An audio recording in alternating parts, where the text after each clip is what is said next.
बानी पीटीआई ने एक खत लिखा था आर्मी चीफ को, और खत में खत लिखने के लिए लिखा गया था, लेकिन वो खत कहीं रास्ते में ही गायब हो गया।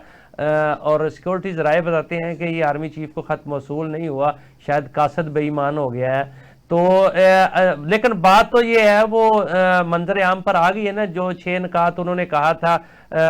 लेकिन आप क्या समझते हैं कि ये सारा मामला क्या है? ये खत वाला इशू जो कौमी इशू बन चुका है, इस वक्त सबसे ज़्यादा डिस्कस हो रहा है ये, ख़ास करके हुकूमत और अपोजिशन के हलकों में। तो ये मामला आखिर है क्या? क्या एस्टेब्लिशमेंट जो है वो इसका जवाब नहीं देना चाहती, इसको नजरअंदाज किया जा रहा है? क्या समझते हैं आप? ये सब मैं तो इस चीज को, चूंकि ना तो मैं जेल के अंदर था, ना जेल के प्राइवी है, ना आप जेल के अंदर थे। जी। जहां तक बुनियादी बात है खत लिखने की, और या डिस्कशन ये भी हो रही है कि खत जेल से लिखा किस तरह गया। तो इससे पहले जेल से इंटरव्यू भी छपे हैं, इंटरव्यू आर्टिकल भी छपे हैं, और आपको पता है पाकिस्तान की जेलों में खत लिखना क्या मुश्किल है। मतलब खत लिखा गया तो कोई गया उसको हवाले कर दिया। तो हम तो वही वर्जन ले सकते हैं जो पीटीआई कह रही है, इमरान खान कह रहे हैं कि जी मैंने खत लिखा। अब उसका काउंटर, उसका जवाब जो है वो तो आईएसपीआर की तरफ से आया। उन्होंने कहा जी हमने तो ना मिला है और ना हम सीरियस है। तो यहाँ पे तो इशू फिर ये खत्म हो जाता है। उन्होंने कहा जी अब ये कहा गया कि जी अगर आपने खत लिखा है तो आप हुकूमत वक्त से बात करें या सियासतदानों से बात करें, सियासी इशू है तो सियासतदानों से बात करें। तो सियासतदान किस सियासतदान से बात करें, क्योंकि सियासतदान खुद कह चुके हैं, और इरफान सदीकी की स्टेटमेंट ऑन रिकॉर्ड मौजूद है। उसने कहा था कि जी हमसे उतनी तवक्को करें जितना हम डिलीवर कर सकते हैं। और ये हुकूमत के अंदर जिस तरह फैसले, अब मैं तो नहीं कह रहा, ये तो इरफान सदीकी ने कहा था कि हमसे उतनी तवक्को करें जितनी हम डिलीवर करें। इसका मतलब क्या हुआ?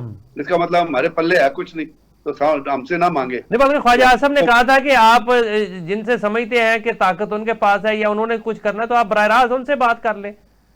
तो मैं यही आपका वजीर दफा ये कह रहा था। जी मैं यही रिएक्शन दे रहा हूँ ना, कि जब वो ये कह रहे हैं तो इसका मतलब है, मैंने आपको कहा ना कि हुकूमत के पल्ले तो कुछ है नहीं ना। मतलब है जो कॉम्प्रोमाइज लीडरशिप होती है उसके अंदर तो कोई ताकत नहीं होती ना किसी फैसले को करने की।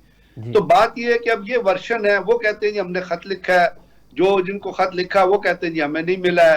तो हम तो इस पे स्पेकुलेट ही कर सकते हैं। और मेरा ख्याल इसको इतनी जितनी कवरेज मिल रही है, मेरी नजर में इसको इतनी कवरेज देने की जरूरत नहीं है, क्योंकि अगर उन्होंने कुछ लिखा है तो वो उन तक पहुंच गया होगा। अब साफ जाहिर है जब आप कहते हैं कि जिन्होंने आर्मी चीफ को लिखा है, तो कोई चीज मियां साहब कोई डायरेक्ट तो आर्मी चीफ को नहीं जाती ना। देयर आर चैनल्स, अगर गया भी है तो उसके अंदर इतने सारे स्टाफ ऑफिसर्स मौजूद हैं और लोग मौजूद हैं जो उसके एनालाइज करेंगे। लेकिन हम तो बुनियादी तौर पर ये चीज कह रहे हैं ना कि उन्होंने चीफ जस्टिस को भी ये खत लिखा है। और अभी जैसे आप कहें, इमरान खान प्राइम मिनिस्टर तो रहा है पाकिस्तान का, अगर वो प्राइम मिनिस्टर रहा है तो वो खत लिख के, उसकी भी नजर पाकिस्तान के हालात में उतनी रही है जितनी किसी और प्राइम मिनिस्टर की रही होगी माजी में। तो वो उसके ऊपर बेस करके अगर उसको खत लिख भी दिया है तो वो खत लिखने में मतलब हर्ज क्या है। और अगर वो खत लिखा है और अगले डिनाई कर रहे हैं कि नहीं मिला है, या वो सियासतदानों को इजाजत है, तो वो भी ठीक है, वो उनका रिस्पॉन्स है। तो इन दोनों चीजों को मिला के हम देखेंगे तो हम कहेंगे कि ये खत लिखा हुआ जो है वो नॉन इशू बन चुका है,